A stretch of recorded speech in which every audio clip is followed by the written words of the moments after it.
One woman learns the secret her mother has spent a lifetime hiding. She vows to remain silent, but when her mother dies, she must decide, will she pass on her mother's lie, or will she expose her family to the world? The woman's name? Gail Lukasik. The book? White Like Her. And you're listening to Lit Society. Let's get lit.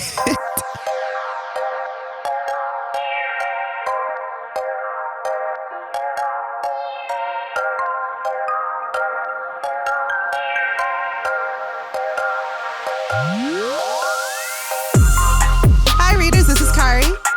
And this is Alexis. And you're listening to Lit Society, a show about books and drama. Alexis, how you doing this week, girl? Tell me about yourself, beautiful one.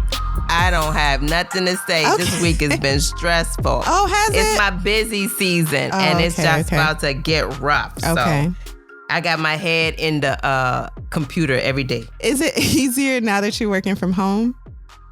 No, that's a silly question. Well, silly question. Well, it's no secret we're launching a BookTube channel next week. That's right. We call it the YouTube with the cheerings. Well, boy. I've been prepping for that, and that's been fun. That's taken up a lot of time, but we're really excited about it. I also got to quarantine a bit in the desert out west. Oh, cool. Well, I did know nice. that, but that's... Yeah, you knew because it's the beauty of it. Yeah. It's the beauty of it all, right? I always think seeing the beautiful mountains and desert-like stuff is fun, so... Yeah, I love the Antelope Canyon area, Sedona, Grand Canyon, all of that. It's just great for relax. Don't that sound relaxed? I feel relaxed. Let me wind it up a little bit. I feel very chill and calm. But we ain't about that this week. It's been less tense in my life since you've been on vacation. Wow. Okay, moving on. And now it's time for Society Says, the part of the show where we share y'all's comments, readers, with the rest of our Lit Society. Alexis, what did you find that you like to share with the class? Yeah, I do. I found one on Instagram. Okay, go ahead, girl. And this is from Louisa Alvarez with an X, okay? Mm-hmm. And Louisa said, I love this podcast. I listen to it every morning on the train. Well, thank you for listening, Louisa. Yeah, thank you, Louisa, for making us like a part of your daily routine. I love that. Thank you. That was a really exciting comment we received. How about you? What do you have to share with us from our readers? I'm, of course, heading over to Apple Podcasts, and I hope I haven't shared this one before. I really love it. It's from Nerd Chick 12, and her comment reads, awesome show and hosts. This, our show, combines my two favorite things, reading and podcasts. Also, it feels like I'm sitting with a girlfriend and we're just talking about books we've read. The hosts are entertaining, knowledgeable, and hilarious. I know. Sure, you were girl. very kind with that compliment. We're really okay? smart. We're not. Everything is conversational and flows so easy. Love all the episodes so far, and I cannot wait for more. This was recommended to me by a super close friend who moved away, and now this show is one of the things we discuss regularly. Please keep the episodes coming. Love, love, love. Thank you, Nerd Chick 12. Oh, wow. Man. Thank you. Just to know, like, you and your friend are staying in touch through our show, that's special. We love that. Give me goosebumps. Love it, girl. Thank you. The connections, yes. Yeah, make us feel so good. So remember, you guys, if you have a comment you'd like to share with the rest of the Lit Society, you can reach out to us on Twitter, Facebook, Instagram, and we especially love this one. Leave us a 5-star review on Apple Podcasts, along with a comment about why you love the show, and perhaps we'll share it on the show. Tell us why you love us. Yeah, tell us, let us know. Well, moving on. This week, the theme. Every week, as you know, we choose a theme to discuss based on the book we're reading. And this week, the theme is ancestry and why we care so much about where we came from. Alexis, what do you think? Why do you think so many people find the need to explore their ancestry? Especially like in the last few years, different genealogy sites have become very popular. Why is that, do you think? People you got the answers. I know, right?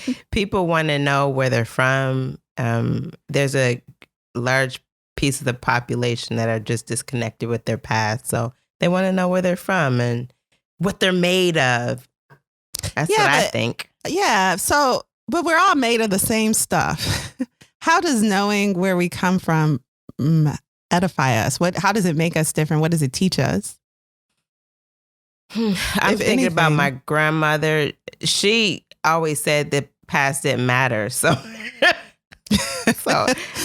so she wouldn't really share. She never really shared her past. So it did matter. And I feel like that made me want to know more. Yeah.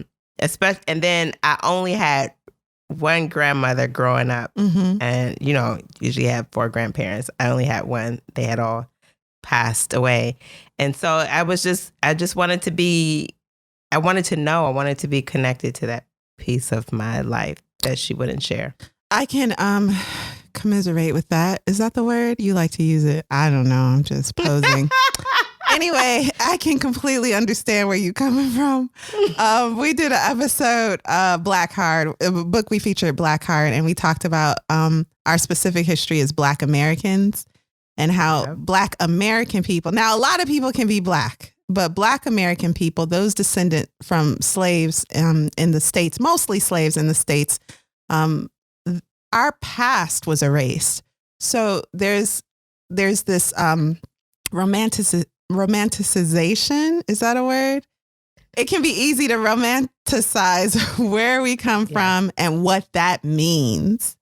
I know for me, I'm like, in a healthy way, but very proud to have been a descendant of people who had everything put on them and who still survived despite all odds, who made it past the passage, who made it through slavery, Jim Crow. And I am here today as evidence that tenacity can be undying. Yeah, you know what I mean? Like the resilient, how resilient those people were. I love that.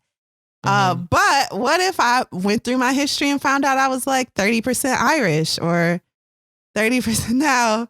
Looking at me, obviously I'm not a pure nothing, but in my heart, I totally am. So we'll get into this later. Let's not take the that in, okay? But I would be shocked and dumbfounded to know that anyone in my family was not of African descent. Blown away, knocked me over with a feather. So the point is, we can attach real meaning to data that really just tells us simply where we came from. Or maybe we want our family tree to grow stronger so we can build these connections, these real life connections today. So if I could just say, did you have another question for me? Because I want to answer. I got a few, but I'll ask them as we continue. Ooh. I love putting you on the spot. Go ahead. You go ahead. I'll share my thoughts later. Please share your thought. I was going to tell, so I didn't grow up knowing a lot of my family. I knew my grandmother. Yeah. I knew one aunt on my father's side. He has one sister. I knew her and his brother, but I didn't really know them. And so I didn't really know my father's side of the family. I knew my grandmother and her children on my mom's side. That's it. That's it. The other one's like a great grandmother and a great aunt. So your family circle was intimate. Yes, it was very intimate. And so my father reached out to me not too long, a couple years ago. He was like, I want you to meet my cousin. Like, my family felt strongly that if it's your children, you need to make sure you introduce your children to the family. So, and it's not my responsibility. It's not my responsibility. Yeah. So if it was my aunt, it wasn't her responsibility. It was my father. So my father wasn't around to do that. So we didn't meet our family like that. Yeah. So I had an opportunity to meet this cousin of his, and she then invited us to a family reunion. Yeah. And man, she sent me this packet of information, and it had all my grandfather's brothers and sisters on there. Goodness. That felt so special to me. And I really wanted to go, but I think something happened that year that I didn't get to make it. But it just I felt so connected. And when I went to meet her, she lives here in the Chicago area. Oh, wow. And I sat with her. I was just like really proud to have family. Yeah. It just felt really good. Yeah. Connected. Well, family is a gift. Connected. It's important. Yeah. When looking into your family's past, readers, it can be helpful. And see, Alexis has more experience with this. I've always had an interest in knowing, in writing down my family tree, documenting it. and even reaching out to cousins. There's always that fear too, like, what if I don't like you? And now you know we family. Yeah. Cause bills due every month, but new family only come around every once in a while. You might start calling me, then we got a problem. I might call you, Hey, right. But so when we're when we're interested in looking into our family's past, it's helpful to be clear about what we want from this experience. Are we interested in finding maybe the countries where some of our relatives have originated from? Or are we looking for family we can connect with today, right now? Did you meet any new cousins through your family, your father's family? Yeah. So that was my father's first cousin. Did any of them look like you? Did you feel like? No, I didn't. But I met her children and her grandchildren I met. That is so cool. It was just really cool to meet these people. Of course, I met her husband as well. Wow. And they talked about family. And you probably do look like them, but your mama jeans don't play. Your mama jeans some heavyweight fighters. They gonna come through in the end. Good thing she gorgeous. This is true. This is true. They do be fighting. Thank you. But yeah, it was fun to sit there and feel that and sit in it. And so now I had this little family tree from my father's side that is pretty cool, and I'll cherish it forever. Oh, I love that. Okay, so let's share 5 tips for finding your family tree. And I'm talking to me too, because I'm going to do this one day. Number 1, start with the relatives that live closest to you or can be easily reached by phone. Bonus points if they're old. Grab a notebook or online database like Ancestry.com and ask questions. Where their memory is fuzzy or uncertain, put a pin in it and ask another relative to help you decipher the clues, fill in the blanks. Mm-hmm. So that's like what you did with your aunt. This is your first aunt or great aunt? You mean the woman I met here? Yeah. That's a cousin. Oh, my father's cousin. Okay. So you were able to talk to her about, you had the documented family tree. Yep. And then you were able to reach out and put faces and people with the names on that tree. So cool. Yep. And actually her mom, which was my grandfather's sister, died last year. Oh, so you just missed her by a few months. I just missed her. But she no doubt had photos and you were able to see her. Yeah, in that way. I have photos now, which I've never had before. I don't know why this makes me feel feelings. Yeah. I don't know why it matters so much, but it do, right? Yeah, it matters. That is so awesome. Mm-hmm. Okay, number 2, with the owner's permission, dig through family Bibles, albums, and attics for photos and clues. Now, with a lot of Black Americans whose families originate from the South and were likely part of that Great Migration, a lot of our history might be in the family Bible. There might be last names there. Even in Kindred, the book we did last week, she found Alice, who was her ancestry. That name was always in the family Bible. That might be the point of reference. And then too, sometimes municipal services don't keep good records, no matter who you are or what your ethnic background is. So it can be hard to connect the dots. But usually the records the family keeps tells a broader story. So look through those Bibles with the owner's permission again, albums, and dig through those. Everybody got like a plastic container full of pictures. Me. Everybody. Dig through them. Hey, Grandma, I'm here to dig through your stuff. What? Okay, then. Let's just start digging. It's fine. We've actually designated someone in our family to do that. And that's my younger sister. She has all the... Now that when I'm ready to release pictures, I give them to her. Like, you hold on to this picture, you keep them because she likes pictures. We all like pictures, but she likes to keep them. So we got a spot now. You heard me, Elle. You heard me. Don't be losing my stuff. Okay. Number 3, perhaps someone's already started the work on your family tree for you. Maybe it's a physical like documentation like Alexis that someone can give you, Or maybe they've already logged into a database like Ancestry.com and filled in those spots. Maybe they have blanks that you can fill. So, maybe look into that. Check online genealogy sites with large member databases. And I keep bringing up Ancestry.com just because they're so established and their database is huge. That means you'll be able to harvest the most information from sites like that. Number 4, get a DNA test maybe. NationalGeographic.com says, and I quote, when choosing a DNA testing service specifically for ancestry research, look for one, again, with a large database of people tested, as well as free DNA sample storage. Now, you did a DNA test. I did.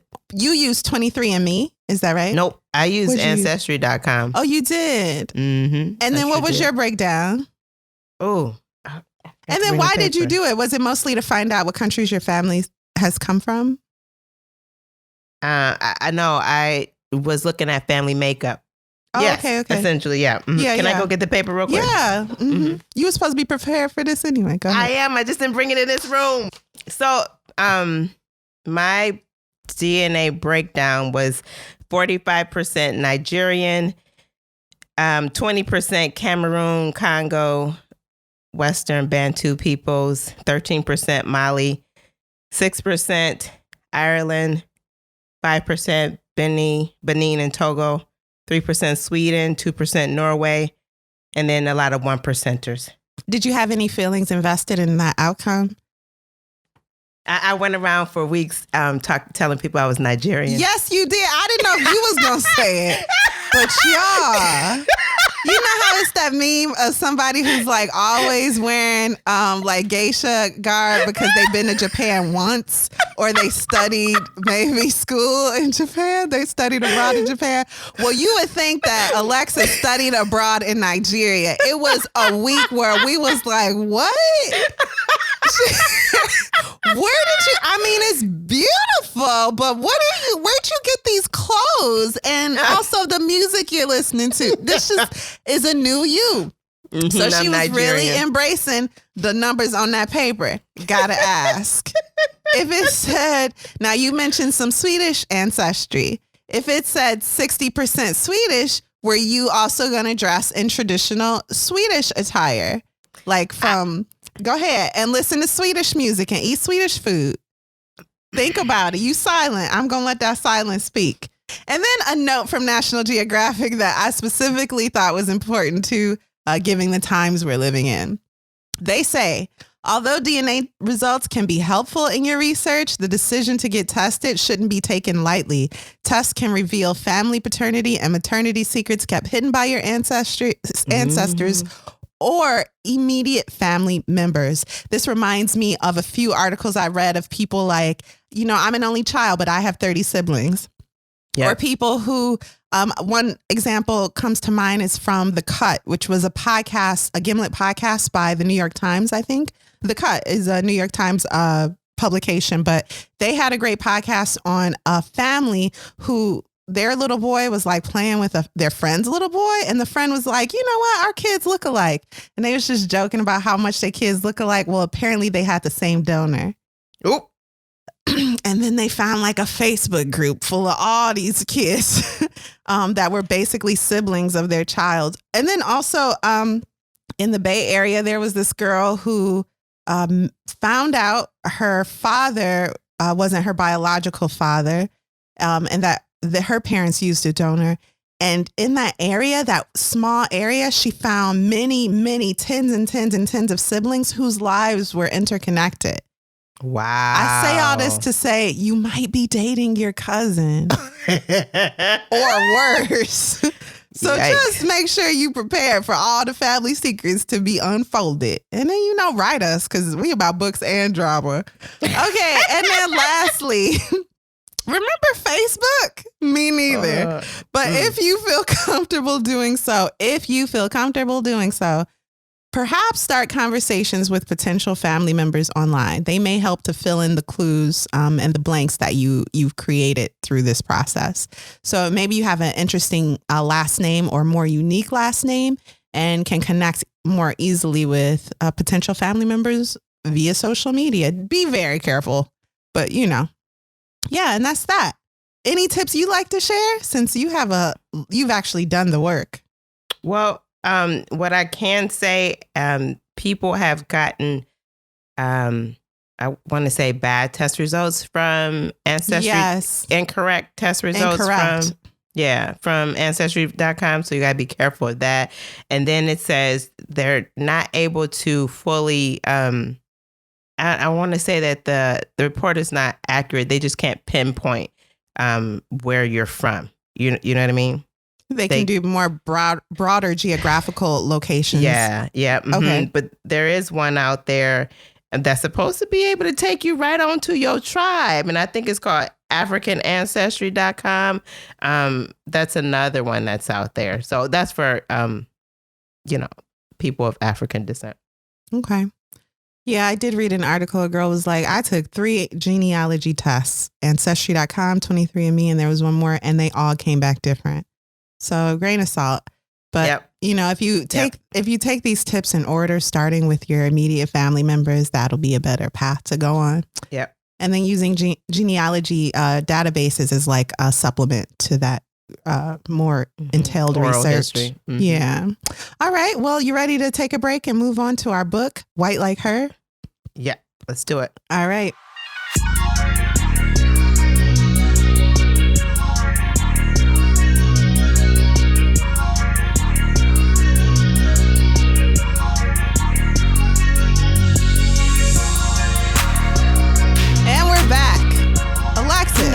Them breaks be really quick. I don't know what you be doing, girl. Oh, no.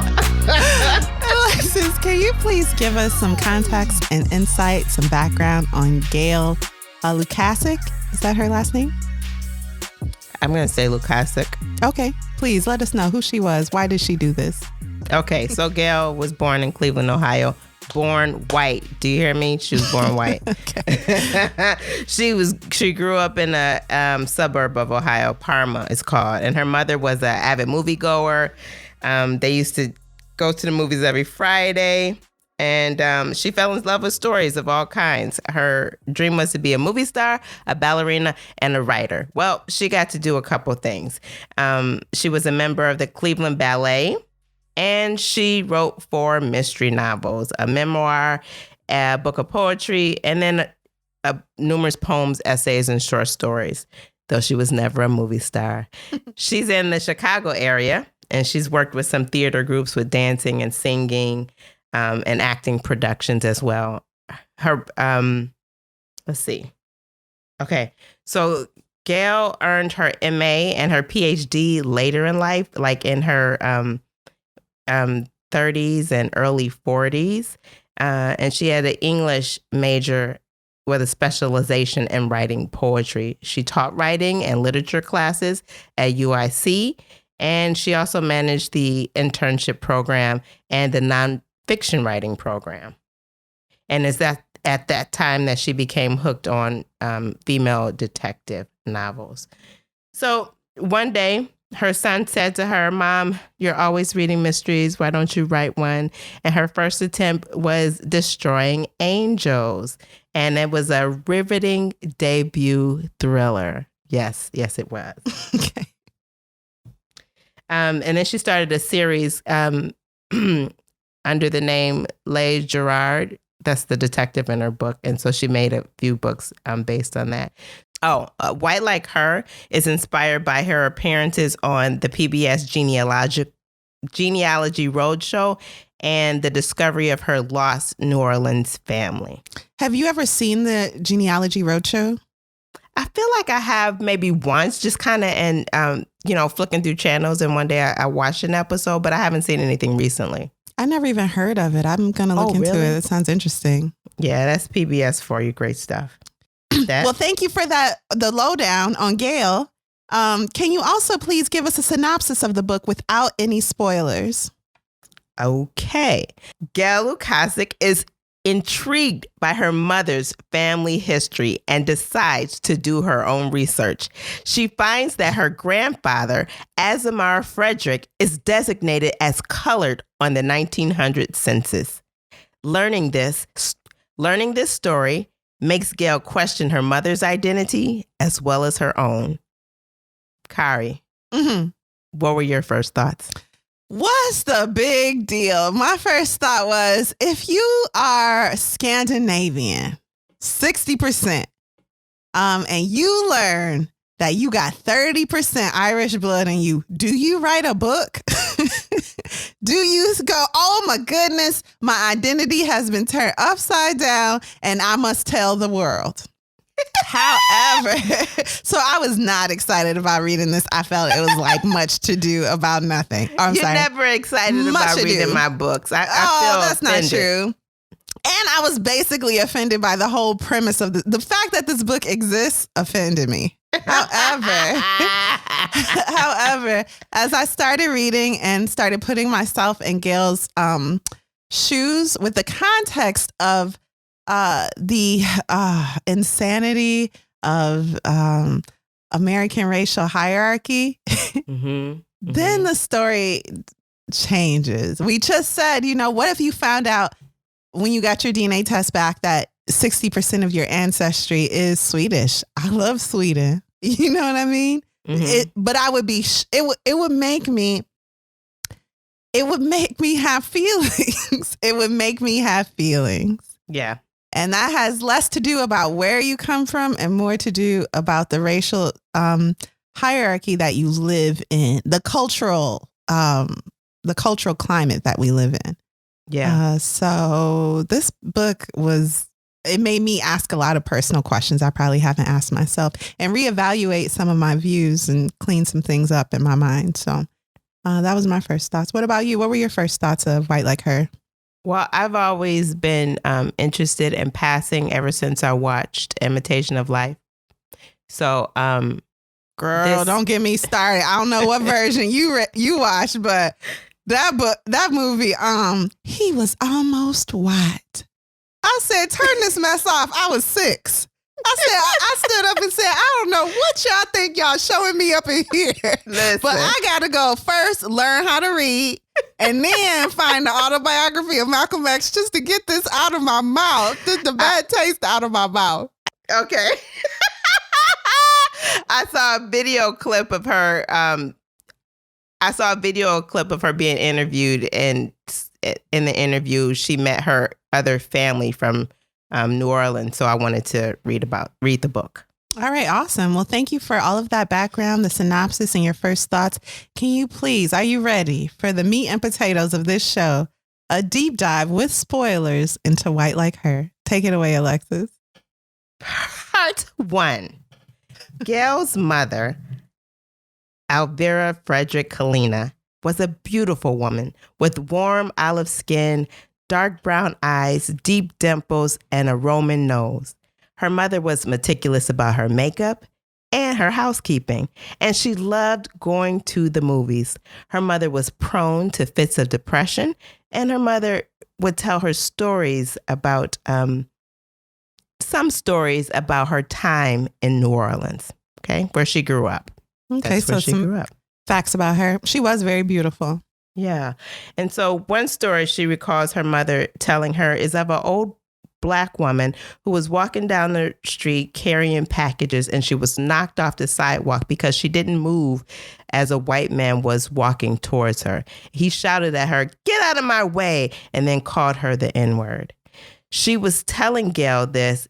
Gail felt like her mother was telling her this so that she would know what it was like to live as a Black woman in New Orleans.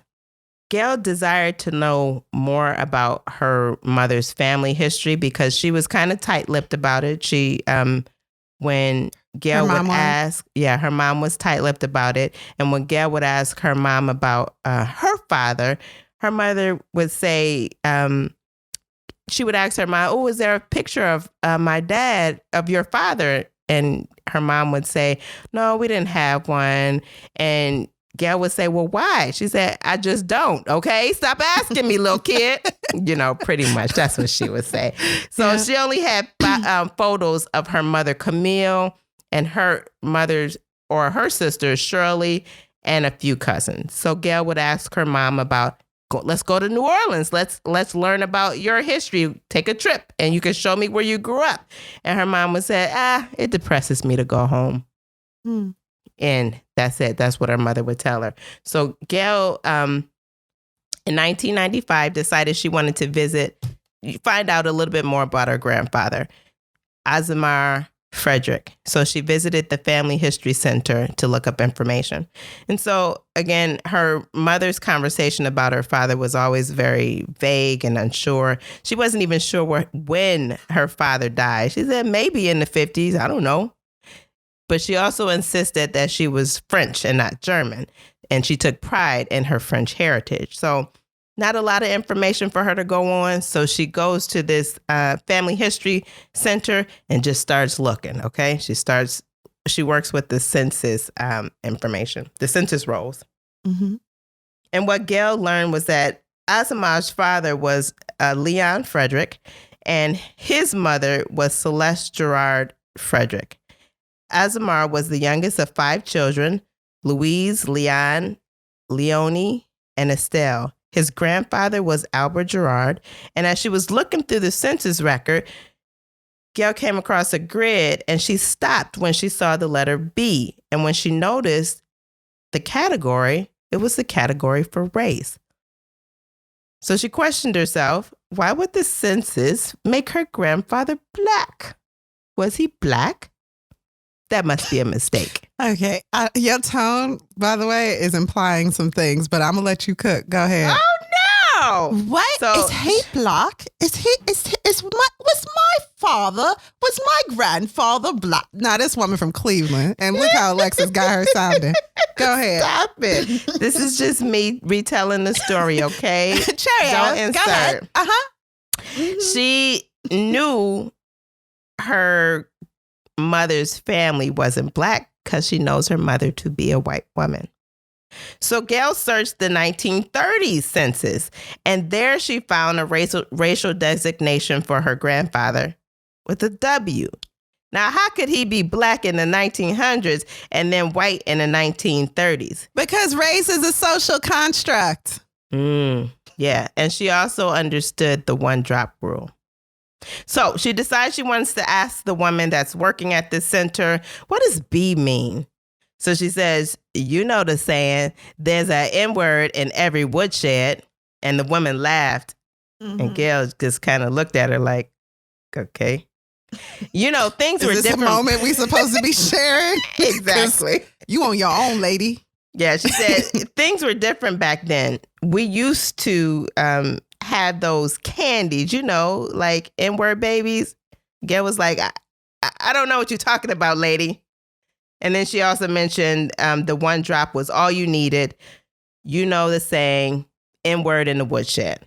The lady seemed to wait for Gail's reaction. And then all of a sudden she said, oh, you're the one with the slaves in your family. Gail was like, what? Gail was like, this is the most offensive librarian I ever met in my life. This is still the library, right? Exactly. My taxes ain't going for this. This is nonsense. This is so much nonsense. Mm-hmm. So with this newfound information and the interaction with the clerk, this left Gail with many questions. She said when she went in a white woman and came out not sure of who she was. Hey, Gail, you still a white woman. Okay, go ahead. I repeat, still a white woman. Y'all Google Gail right quick because this is hilarious. I'm not trying to laugh at nobody's story, but you know. But you are. Okay, then I'm sorry. I'll take this out because that's absolutely, you know what? Mute the mic. Sometimes you just got to mute Kari mic. Let me do it for you. And so Gail tells her friend what she found, and her friend suggests that she write to the state of Louisiana and request a copy of her mother's birth certificate. Her friend Linda has just undergone a family revelation herself.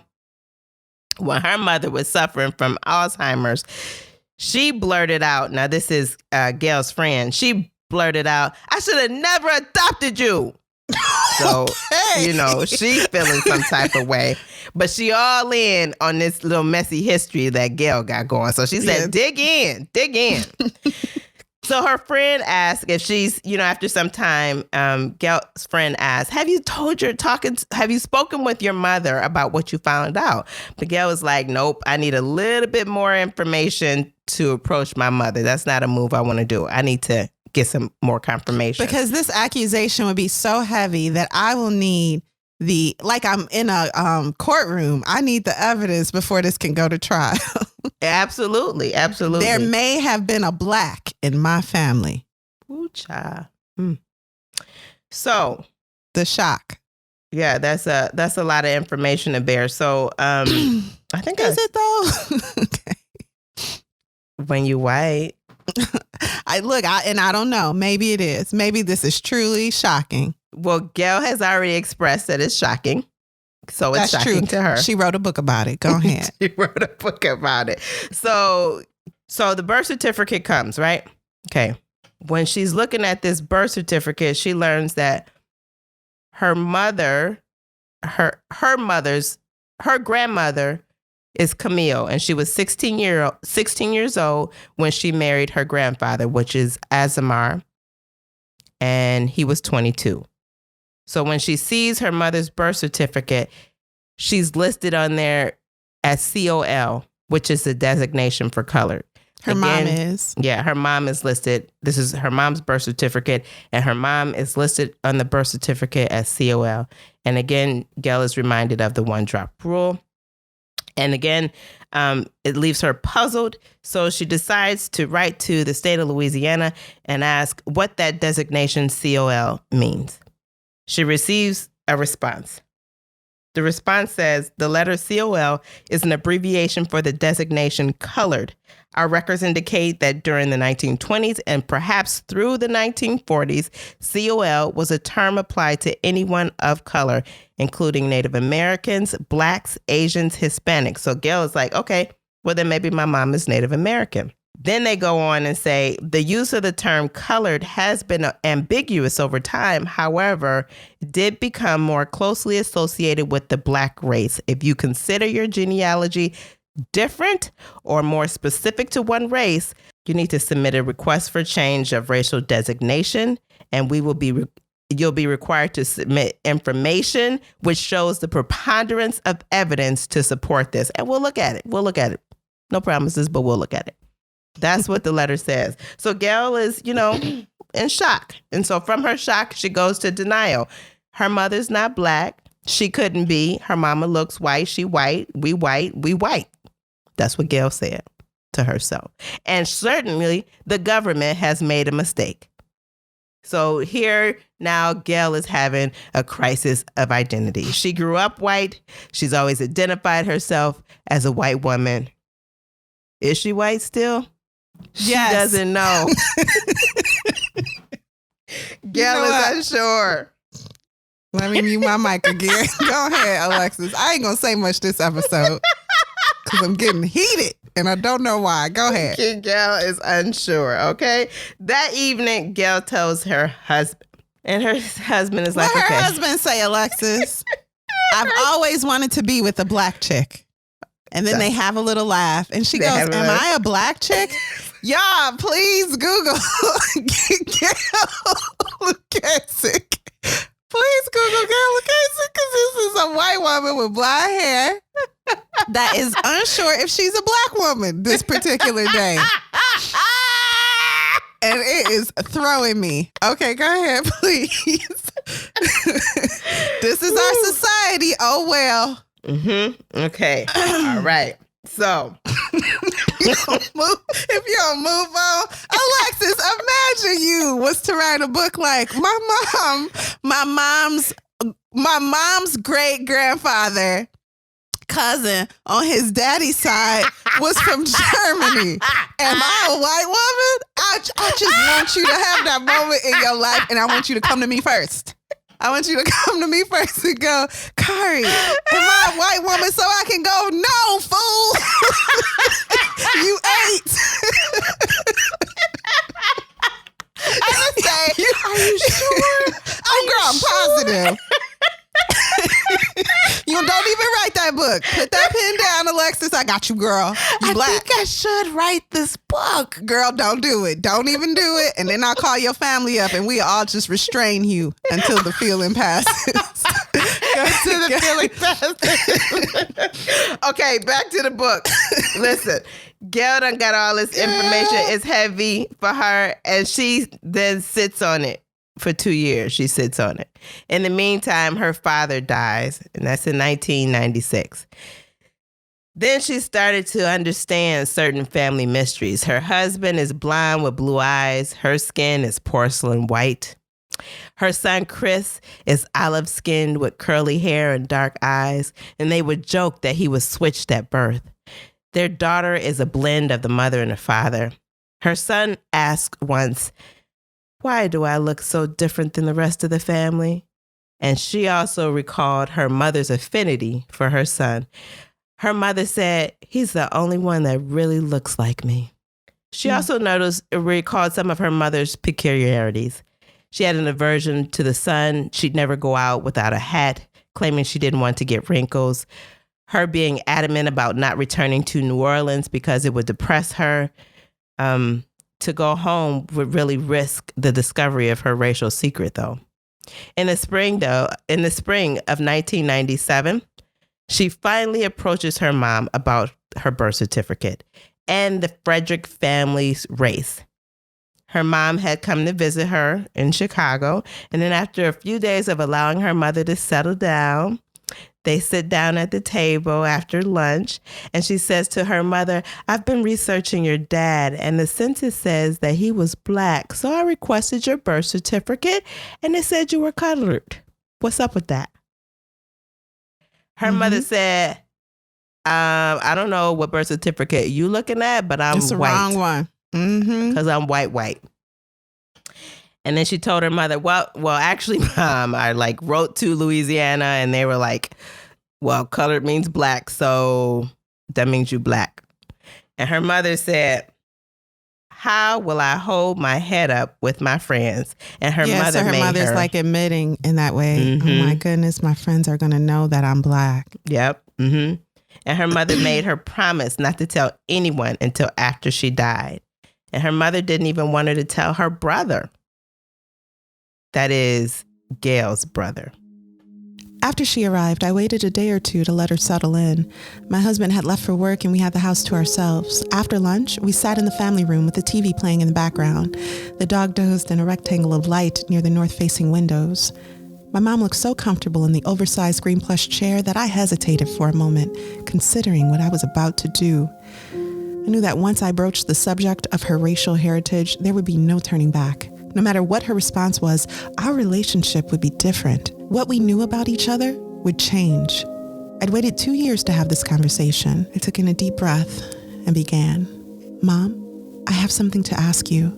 I tried to sound casual, as if I were asking her advice on a recipe or a dress style, but inside I felt as if I were 10 years old, anxiety pumping through my body, making me shaky. I've been researching your dad, Asmar, and I found something confusing. I plunged ahead. It said on the 1900 census that he was black. I thought it might be an error, so I sent away to Louisiana for your birth certificate. I paused, and it said, you're colored. There was a stunned silence into which everything seemed to tumble. Even the TV's drone faded away. Her spine went rigid. She gave me that haughty, angry look I recognized too well. Her dark eyes like arrows aimed at me. I don't know what birth certificate you were looking at, but mine says I'm white.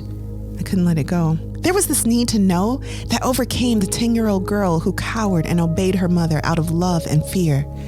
Well, I wrote a letter to the state of Louisiana and asked them what COL meant, and they said it meant black. I don't think it's a mistake. If you'd like to see the letter and your birth certificate, I can go get them. For a long moment, she said nothing. I watched her fingers curl on the chair arms and her shoulders bunched protectively. She seemed to be shrinking into herself. There was a catch in her throat when she said, how will I hold my head up with my friends? The pleading in her voice caught me off guard. I'd heard her. Mom, there's nothing to be ashamed of. I think it's a good thing. You can't tell anyone. Promise me, you can't tell anyone in the family until after I die. She sounded desperate, cornered. Her voice was tinged with fear and shame. What about my brother? I thought he should know. It was his heritage too. Not even him.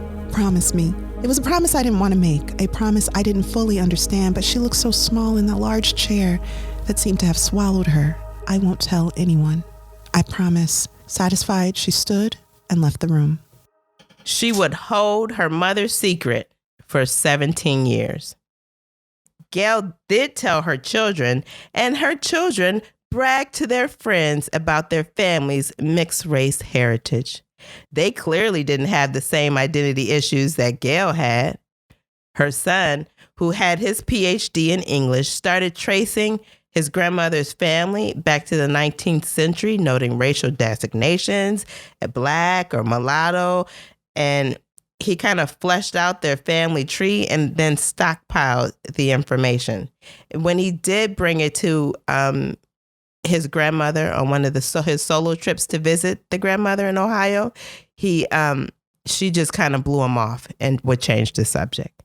But ultimately, they just kind of let it go. Part 2.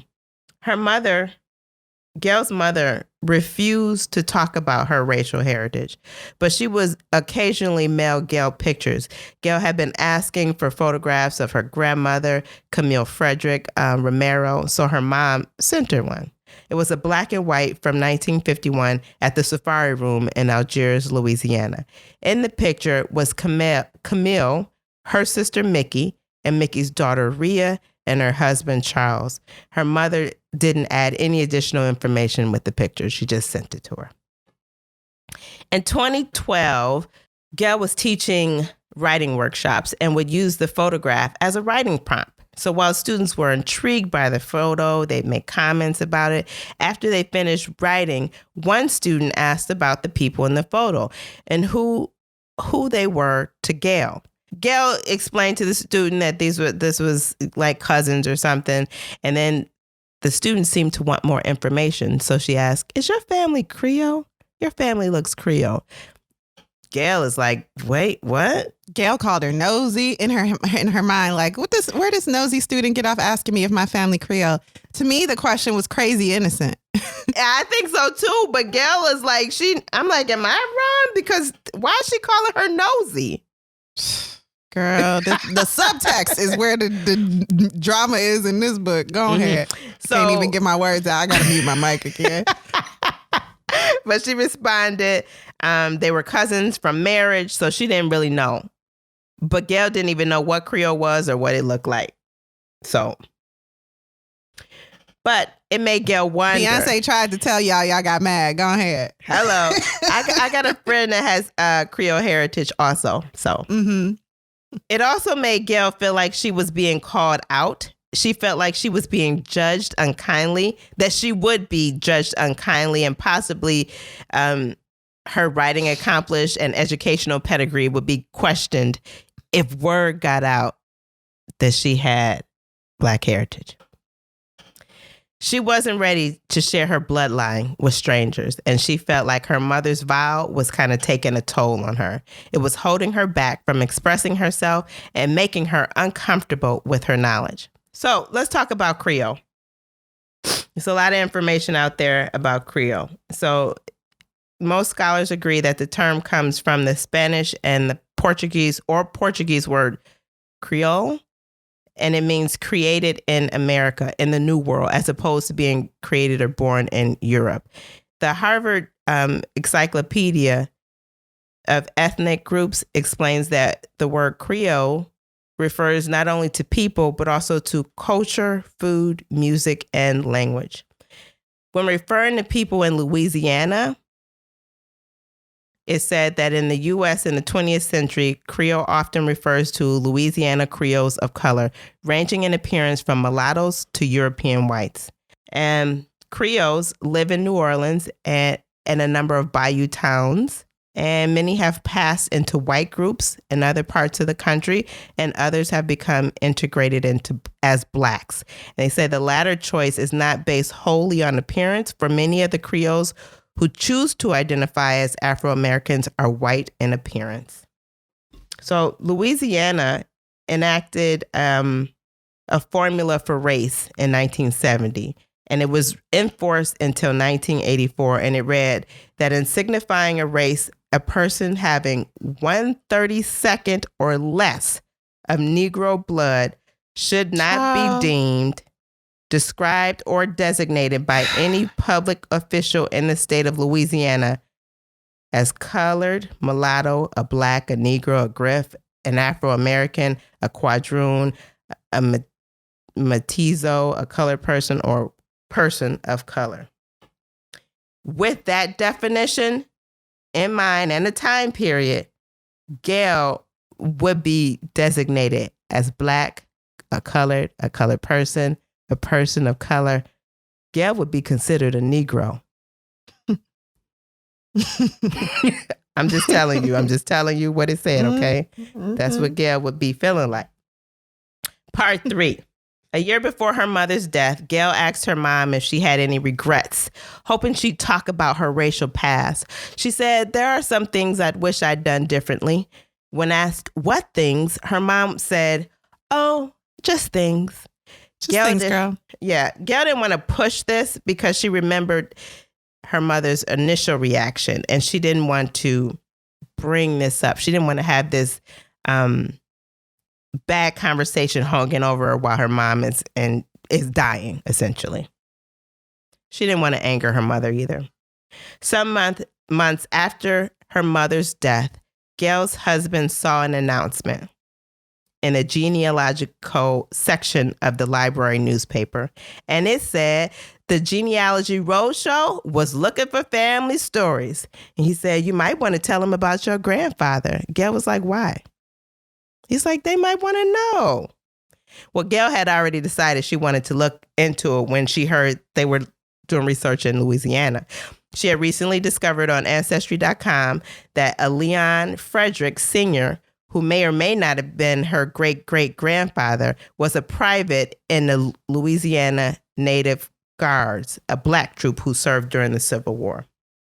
So she filled out the online application, but kind of paused at the question, "What is your story and why is it important to you to find out now?"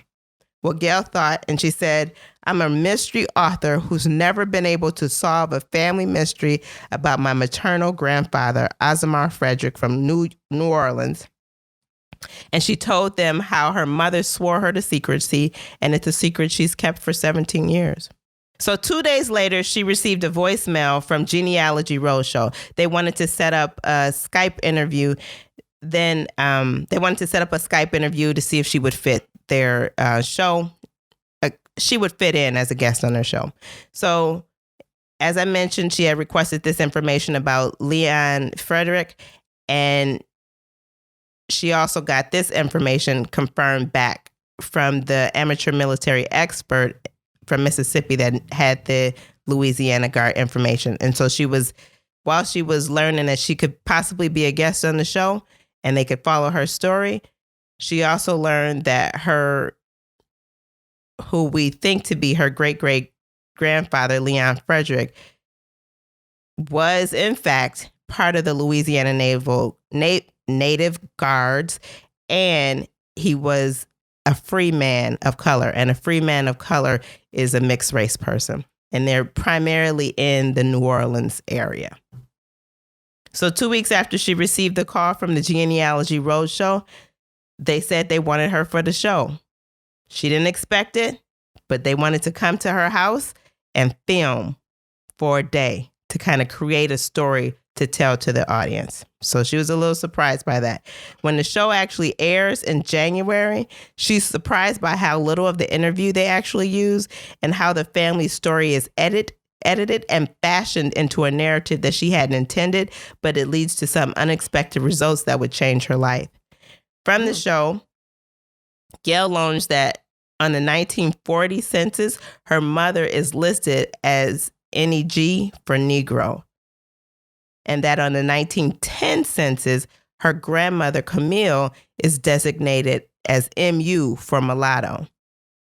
Gail wasn't at all questioning her grandmother's heritage. And now she's got this new piece of information to question. Right. So in the 1920s, eugenics was the movement. It was flourishing, and there was this fanatic desire to preserve and improve the dominant white race. So laws were created to ban interracial marriage between whites and anyone with a trace of black blood. This led to the legalization of the one-drop rule, which defined a white person as one with no trace of other blood.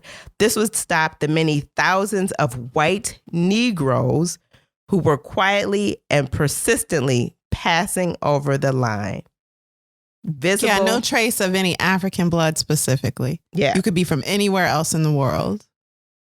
Visible, but yeah, visible whiteness. If you just looked white, that wasn't to be wasn't trusted. enough. Yeah. If there was any reasonable suspicion, they could just.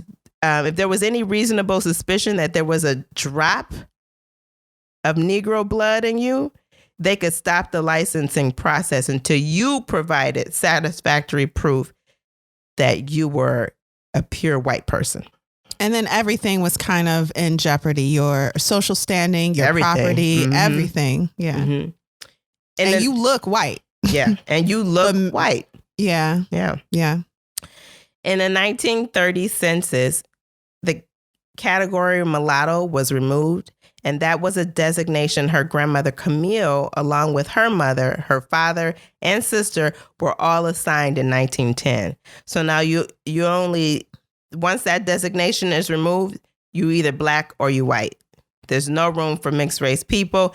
It essentially erases mixed race people's identities. And without a doubt, you either black or you white. That's it. So her grandfather, Azamar, was able to pass for black in 1918, but in the 1940 census, his race was designated as black. Well, there's no pictures of Azamar. So he was able to pass for white. Oh, right. Sorry. But then in the census, yeah, he was designated as black. Mm-hmm. So there's no pictures of him. And her mother died white, but her grandfather died black.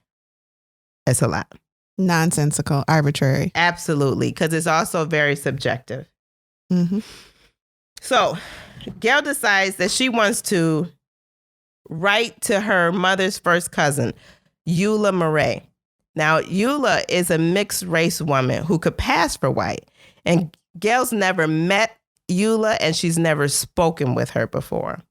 But Gail found that Eula's forthrightness was very contrary to her mother's secretiveness.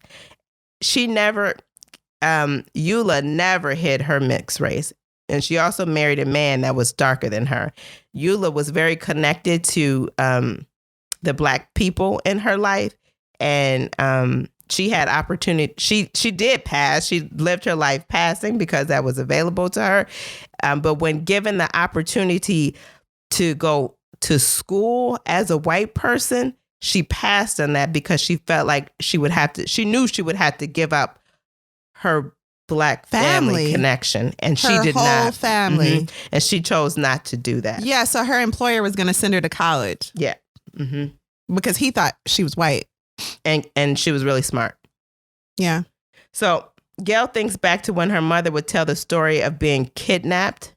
Gail was kidnapped from her father as a 6-year-old. Mm-hmm. And she never saw her father again. She mentioned that. I mean, kidnapped by the mom. Yeah, like literally, she was in the car. Her mom and her sister was in the car, and they ran into the house while the dad and his current wife was sleeping. New wife was sleeping, and took the children out of the house and drove away. Yeah, that happened to Gail.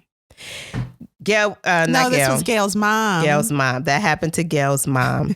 She never saw her father again. Gail's mom never saw her father again. Her mother would eventually be raised by her grandmother, who was Mary Brown Williams. Now, Mary Brown Williams, according to Eula, was Choctaw. She was a dark-skinned Choctaw woman. But Gail said that this was a half-truth passed down through the family. Okay. That's what Gail said, okay? That's what Gail said. I remember. That's what she said. Anyway, Gail learned some other information about Leon Frederick, who was her great-grandfather. She did get confirmation that was her great-grandfather from like 163 pages of genealogical documents that the Rose Show producers gave her. Leon was described as having black eyes, black hair, fair complexion, and he was 5'6". Gail said that could be describing her mother besides the gender. His fair complexion gave him a higher status in the color caste system and allow him to participate in the war, because if you were lighter, you wouldn't intimidate the white the other civilians, the other white soldiers in the military. Oh yeah. Mm-hmm. Yeah. And the civilians were better. really intimidated with the idea of free black people with weapons. Yeah. Mm-hmm. Mm-hmm. So they needed you yeah. to be lighter, so you kind of take that off. You don't put that on the white people. Yeah. So was she Child, if you okay, go ahead. I'm almost finished. Really, I am, because I'm gonna cut to the chase very short. You're doing great, quickly. sweetie. Okay. She also learned that Leon Frederick was part of the African American Civil War Memorial in Washington, and his name was on a plaque. So she tried to use this information like, oh, look, you've got great family history by one of your family members of color. You should be proud of this. She was going to use that. She shared that with her mother in hopes that it would allow her mom to open up. But mom was like, okay, so can we talk about dinner tonight? And that's what they did. She moved on. She shared no more details about that. Yeah. Yeah. So Gail eventually follows her family history to Urson Fredericks. And I mentioned earlier that Gail's mother insisted they were French and not German. But Gail finds out that there is some German blood in her roots, as well as French heritage, and that many of the white men in her family were involved with free women of color. Again, that's mixed race people, as well as slaves. That's a lot of the white men. And that designation is specific: free man of color, free woman of color. Like you said, that's specific to New Orleans. Yeah. Mm-hmm. And that community of people is so small. It's like everybody knows everybody. The Creoles, the free person of color was like the initial designation. And then I think eventually it became Jack Creole. and Jill. Oh. Mm. I'm gonna leave Jack and Jill alone. Go ahead. So it's like these 2 degrees of separation, and everybody knows everybody, and a lot of the people within that community would marry each other. Yeah, keep the blood light. Yep. Yeah, without being white and bright. Exactly. So Gail tells this little story where she's having a intimate party with her friends. Now she's got a lot more information about her family heritage. She knows she's got this black blood running through her veins. She knows, I think, that she's 7 to 9% African American. And so she's at this party, and one of her friends asks about how the book project is going on, because Gail's going to write a book. And she says, kind of cracking the whip. Then she makes a whoop sound, and her friend responds, well, you should be used to that.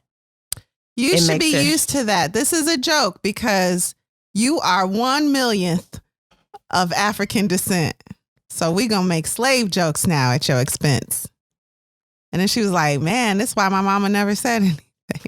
And she was offended. Like, hey, as a black woman, I didn't appreciate this. She said, see, this is what happens. Your friends start to see you differently. Or so your friends are terrible, and now you can see them for who they really are. Maybe everyone should just claim to be black just to see. Just see. Who really they be with. See where your people stand. See, I think I'm going to try that. Sorry, I'm black. Okay. I'd have never guessed. Okay. So the next time she sees this friend, the friend apologizes. She said, oh, I had too much to drink. And the racist jumped out. The wine went in and the racist jumped out. Okay, and Gail girl. was like, she was appalled by what she says, but now she see her friend differently. Mm-hmm. Me too, Gail. Now she know. Mm-hmm. At this point, Gail has pretty much figured out her racial heritage. She learns about Leon's parentage. She learns about Leon's Frederick's parentage, which is Asimar's father. They're all mixed race people, and that their fathers before them were white, and they were involved with free people of color. So she gets to she knows the origin of her family heritage. So that quest is over for Gail. So she's figured it all out. Mm-hmm. Now, part 4, she's going public. So once Gail goes public, she's receiving a lot of positive response. People are encouraging her to write a book about her mother's genealogy, and even a letter from a mixed race person acknowledging understanding of her mother's decision to pass. So she's receiving a lot of feedback. Yeah, the mixed race woman who wrote Gail was like, I have so many white features that the Black community has never really accepted me. And although I'm not passing, I see why your mother would. Because why not slip into that society that's treated better, in your universe? Why not? Why not? Yep. Especially if you're not accepted in the Black community. Yeah. Yeah. And this allows Gail to kind of opens her eyes a little bit more to understanding why her mother did what she did. Yeah. So she replies to every email or mail letter she receives, except for the negative. And it's Gail, like 2 of them. Yeah, just a couple. Yeah. She got a lot of positive response. Some people are like, your mama wouldn't want you revealing this terrible, terrible dark secret. So, yeah. So Gail would later start to give presentations about her story. And at one presentation, a woman asked her, "What are you?" Again, Gail is feeling some type of way when people be asking, "What are you?" Listen, stop it. Stop asking Gail that, because she don't know. Okay? And the woman, thank you. This was the thing. That's why that question bothered her so much. In the context of you speaking on a paper you've written or a book you've written, and the context is completely centered around race, it is perfectly fine to ask, well, then how do you identify yourself? And this woman asking was Jewish. It really put Gail off. Gail felt like, well, what is your inner issue that makes you ask this question? And that showed me, oh, Gail, you still are fighting with this. Because and maybe the woman was out of line. I wasn't there. But just from what I'm reading in the book, what are you? Is a terrible question to ask outside of this context. But in this room, this is what we're talking about. In this conversation, this is all we're talking about. This is what we're talking about. Hey, so what are you? Exactly. What's the outcome? What's the outcome? What's the outcome of all of your research? How did it affect how you identify you? Yep. So Gail didn't expect this question. Like I said, Gail was like, again, with the nosy people all in my business. This is how Gail is feeling, okay? But who even invited y'all? I did. I invited y'all here to talk about what? Race? Exactly. To talk about my race? Oh, y'all have crossed the line. Okay, so Gail. She learned, over time, she learned to find the words to say and not be so Hey, Gail, offended. I am a white woman. My ancestry includes people from Africa, Germany, France. Also, Creoles from the Louisiana Crescent area. It is a rich heritage that I am proud of. Period. Simple. That's all, girl. That's it. It's very simple. It's very simple. So the first time she's like telling this story to a racially mixed group, including 2 African-American women, in the presentation, she includes the reading of the woman's letter who says she battled with colorism. And one of the people in the audience says, "Is that still a thing? Do people still pass?" And one of the attendees raised their hand, speaks up and Gail says, was like, the audience member was like, well, people don't have to pass today. That's not happening anymore. And Gail was like, well, yeah, of course it's not happening anymore. Oh, that's right. She did say that. Correction. Because she don't know. And that's fine. That's completely fine. Here's why. Because Gail is white. Anyway. But don't tell Gail. The audience and we're going to put some members- respect on your name, Mrs. Lukasik. I want you to know, Lukasik, we're going to put some respect on your name. So these are just jokes. We're going to get these jokes off, but we're going to put some respect on your name. Okay. That's right. That's right. So the one attendee was a Black woman. She speaks up and she said, yep, my grandmother was shot because she was passing. Okay. So passing happens. Okay. Get into it. These things do happen. 3 days after the show premiered, Gail receives a letter, an email from Stephanie Frederick. Guess what? Stephanie Frederick is family from Azamar Frederick. Yes, that other family. When the children were kidnapped, Azamar went on with his life and created whole new children's. That'll happen. Yeah. So Stephanie says Azamar was her father. And several other family members of Azamar also reach out to Gail. So they decide to connect. So the family has a reunion. I think they're in New Orleans. I don't remember. But she meets this family. I know one was like in Pittsburgh. And yeah.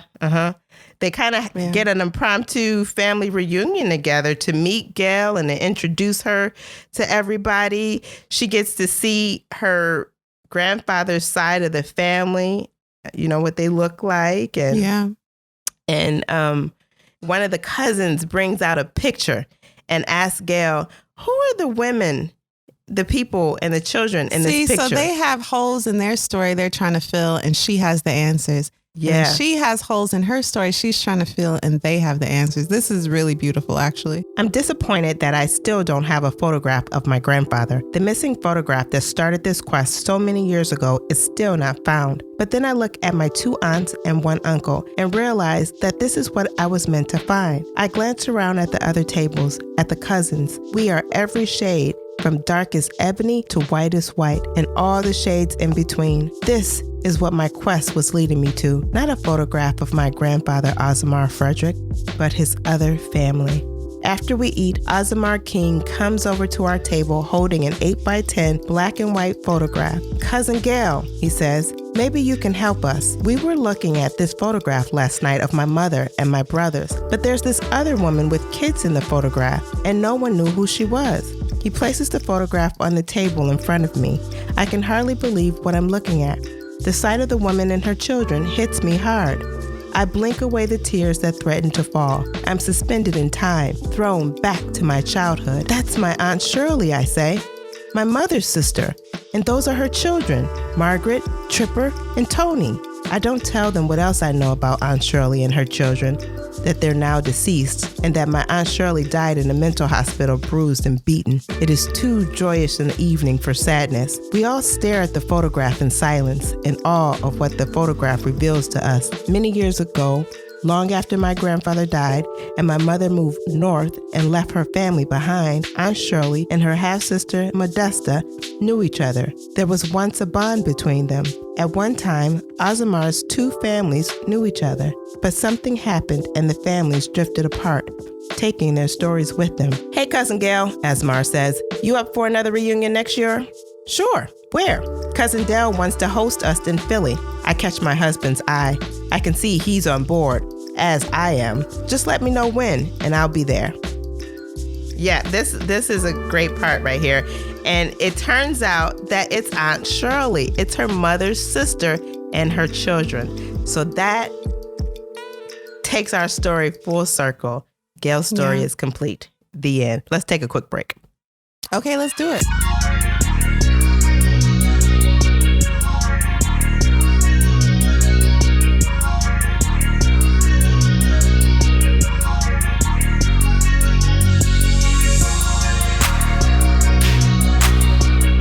We're back. So, Kari. Yeah, girl. What did you think of our story? Would you recommend it? Well, I have to say, race has really done a number on us. Mm-hmm. Like, True as story. society, no one's history or genealogy is superior to anyone else's. but how much of our identity is tied not only to where we come from, but the category society has placed us in. That was a question this book made me ask. So I didn't go into it all enthusiastically. And then it gets to be a lot of data kind of in the middle and toward the end as she's looking to make these connections. I felt like that was kind of supplemental information that didn't flow like a story to me. So that was hard for me to get through toward the end of the book until she meets her like distant cousins. And then my interest picked up again. Yep. Yeah. Oh, I feel the same way. I had that same experience. I actually fell asleep while she was sharing the data. Yeah. And I mean, I get it. I understand it felt like really this is how the sausage is made. And I didn't need to know that. But I appreciated Gail's story because it made me ask some questions about myself. Like, because I was so indignant about the fact that we are spending so much time on, was this distant relative Black? Instead of, what was their story? Where did they come from? How did they get here? There are more interesting aspects to people's lives outside of the color of the skin. The color that you find is arbitrary. When someone can be born Black and die white, or born white and die Black, that shows you it don't matter. It don't even matter. They just choosing letters out of the air. COL, NEG, whatever. Yep. Whatever. Yep. However, I don't want it to come off that my frustration is with Gail at all, because it's not, and it's definitely not with her mom. Context is everything. And I'm not going to judge people who lived during a different time. I mean, look at Moesha. The classish jokes on that show are cringe-worthy. I don't know if you rewatched it, but I don't think I can do it. And that was just like 20 years ago. Oh, well, wow. Girl, now ain't the time to start. It didn't age well, Curry? I don't know. There are just some things where I'll be like clutching my pearls. Like, can you say that? What? Why can you think that? So if I'm not going to judge a show that came out 20 years ago, I really ain't going to judge the people that lived decades and decades ago in another world, in a different society. So I appreciate it from this book that it made me ask questions about what baggage am I carrying? What parts of my thinking need to be corrected? Why do I have no interest in getting to know the white side of my family, the white people in my family? Okay, they must exist. The mirror tell me that every day. And you know what? I'm shocked. Why do my fantasies of extending my family tree and meeting distant relatives, why is it so Black? Why is it so Black? Why? Ooh. That's not, I don't think that's right. I don't think that's right, Kari. I'm talking to me. So I appreciated that. That shined a light on the aspect of my personality that I need to really probably correct. Yeah.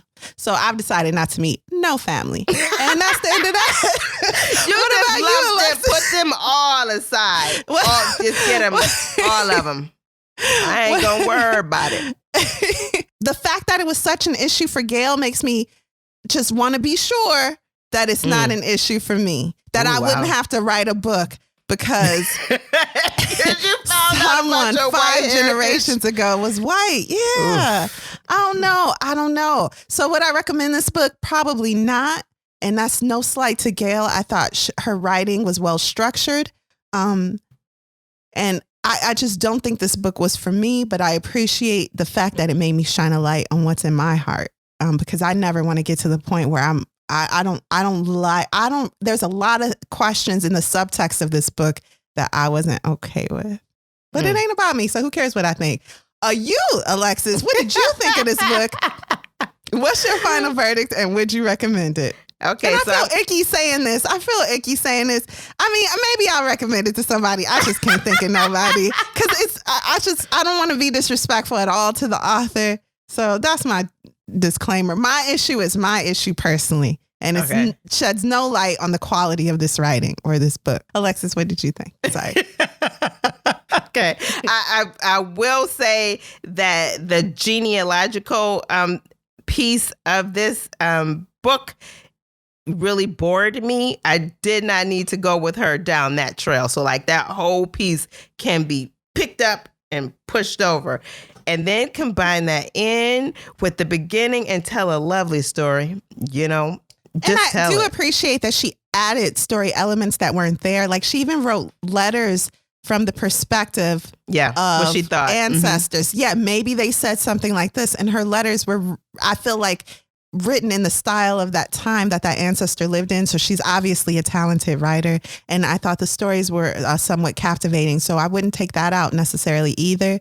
It was this digging through paperwork. Right. That I didn't It's really the genealogical research in this. I literally fell asleep on that part because I didn't need to be there. And she also has some poetry in the book. She's got 2 or 3 poems that she's written included in the book. So that's nice. So I did like the story. I enjoyed learning about people who have passed, and like her cousin Eula. I liked hearing her stories. I imagine that had to be very scary to be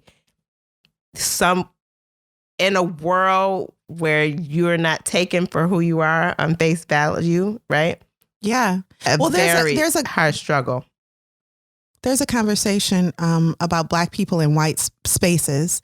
That it's a feeling, and it's there are consequences that are hard to explain unless you've been in that position. Well, imagine being someone who on paper is listed as Negro in a white world. Yeah. Everything about yourself has to be a secret.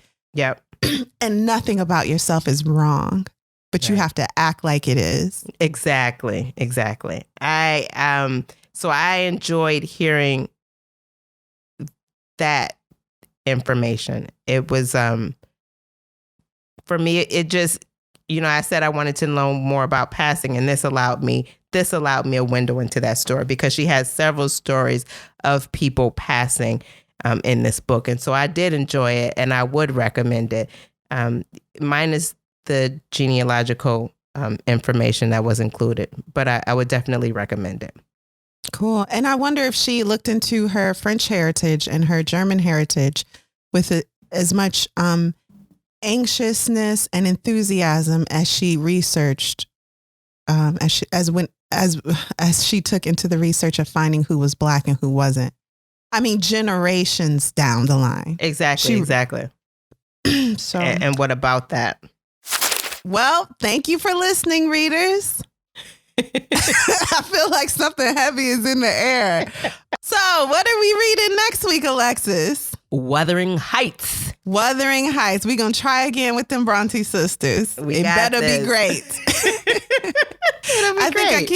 I keep looking for a Jane Austen book in these Bronte books. A happy ending, please. Not the same. Well, thank you for listening to Lit Society. We'll see you next Thursday.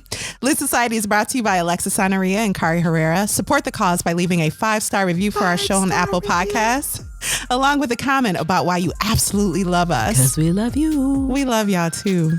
If you've enjoyed what you just heard, tell a friend about Lit Society. Visit litsocietypod.com for show notes, this month's book list, and to sign up for our amazing email newsletter. Amazing. And until next time, read something.